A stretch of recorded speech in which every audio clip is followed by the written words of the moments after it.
the Forgotten Asylum. Deep in the woods of Black Hollow, where even the bravest hunters dared not venture, stood the crumbling remains of the Hawthorne Asylum. It had been abandoned for nearly 50 years, yet it seemed to exhale an air of despair that hung over the forest like a shroud. Few people in town spoke of it, and those who did shared only whispers of its grim history. Experiments on patients, mysterious disappearances, and a fire that supposedly consumed the entire East Wing in 1968. But to Theo, Aaron, and Jake, it was the perfect place to spend Halloween night. Armed with flashlights, snacks, and a camera, they were determined to explore the asylum and document their findings for Theo's fledgling YouTube channel, Urban Phantoms. The trio arrived just after sundown, the pale light of the moon casting eerie shadows on the building's facade. The asylum loomed above them, its shattered windows like empty eyes, and ivy crept up its stone walls like gnarled fingers. The wrought iron gates screeched as they pushed them open, the sound reverberating through the silent woods. "This place is insane," Jake said, his voice a mix of excitement and nerves. "No kidding," Aaron replied, adjusting her camera. "Let's just make this quick." In and out, Theo, the ringleader of their little group, smirked. "Where's the fun in that? We're here to uncover the truth." Remember, as they stepped inside, the air grew colder, and the oppressive darkness swallowed them whole. The flashlight beams danced across peeling paint, rusted gurneys, and graffiti-covered walls. The faint scent of mildew and decay clung to the air, and every creak of the floorboards sounded deafening in the stillness. They started in the lobby, where a shattered chandelier lay in ruins on the floor. Old patient records were scattered across the reception desk, yellowed with age. Aaron picked one up, squinting at the faded ink. "Patient number 173, she read aloud. "Admitted for severe paranoia. Treatment included isolation and experimental procedures." Jake snorted. "Experimental procedures? Sounds like code for torture." Theo, filming the scene, turned the camera on himself. "We're standing in the heart of Hawthorne Asylum, where the lines between science and cruelty were blurred. Rumor has it, the spirits of those who suffered here never left." A faint sound echoed from the corridor to their left, a soft shuffle, like footsteps. The group froze. "Did you hear that?" Aaron whispered. Jake nodded, gripping his flashlight tighter. "Probably just an animal. Let's find out," Theo said, grinning as he led the way. The corridor was lined with patient rooms, their doors hanging off rusted hinges. The air felt heavier here, and the faint sound of whispering seemed to come from everywhere and nowhere all at once. "Creepy," Jake muttered, glancing into one of the rooms. A decaying bed frame sat in the corner, and strange symbols were scrawled on the walls in what looked like dried blood.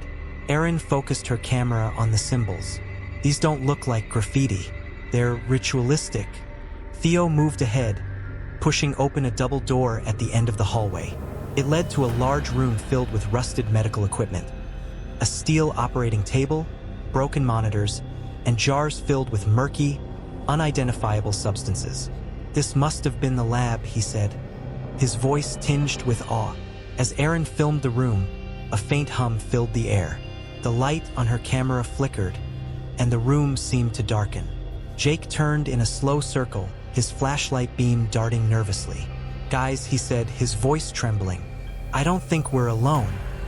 Before anyone could respond, a loud bang echoed through the asylum.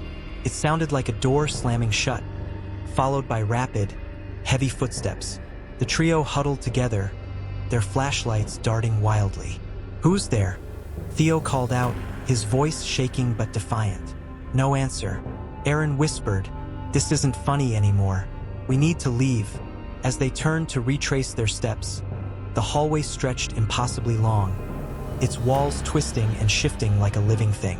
The whispers grew louder, overlapping in an incomprehensible chorus. This wasn't here before," Jake stammered, his knuckles white around the flashlight. Theo gritted his teeth. "It's just our imaginations. Keep moving." They reached a stairwell leading to the basement. The air grew colder as they descended, their breath visible in the dim light. The basement was a maze of tunnels, lined with rusted pipes that dripped water onto the concrete floor. The whispers were louder here, more distinct. Pleading voices, cries for help, and desperate wails. They stumbled into a room that seemed untouched by time. A massive circular sigil was etched into the floor, surrounded by candles long since melted into wax puddles. Chains hung from the ceiling, and an old journal lay open on a pedestal in the center of the room. Aaron hesitated before picking up the journal. The pages were filled with frantic scrawls, detailing experiments that crossed the line into the occult. They weren't just experimenting on patients, she said, her voice barely above a whisper. They were summoning something. The moment she spoke, the sigil began to glow, a sickly red light emanating from the floor. The temperature plummeted, and the whispers turned into screams. A shadowy figure rose from the center of the sigil, its form twisting and writhing as if struggling to maintain a shape. Its eyes were hollow voids, and its presence radiated pure malice. "You should not have come," it growled, its voice a guttural snarl that reverberated through the room. Theo, frozen with terror, raised his camera. We didn't mean to." The entity lunged, and the camera clattered to the floor. Chaos erupted as the group scrambled to escape, their flashlights flickering and dying. The walls seemed to close in around them, and the air grew thick with the stench of sulfur. Aaron screamed as the chains came to life, snaking through the air and wrapping around her. Jake tried to pull her free, but the entity's shadowy tendrils dragged her into the glowing sigil. "Run!" she screamed, her voice cutting off abruptly. Theo and Jake ran blindly through the labyrinthine tunnels, the screams and whispers chasing them. They burst through a door and found themselves back in the forest, gasping for air. The asylum loomed behind them, its windows now glowing with an eerie red light. "Where's Aaron?" Jake panted, looking back at the building. Theo shook his head, his face pale. "She's gone." As they stumbled away, a familiar voice called out from the darkness. "Guys, wait for me." They turned, relief flooding their faces, until they saw Erin. Her eyes glowed red, and her shadow stretched unnaturally long, twisting toward the asylum. "You left me," she whispered, her voice layered with something inhuman. "Now, you'll never leave."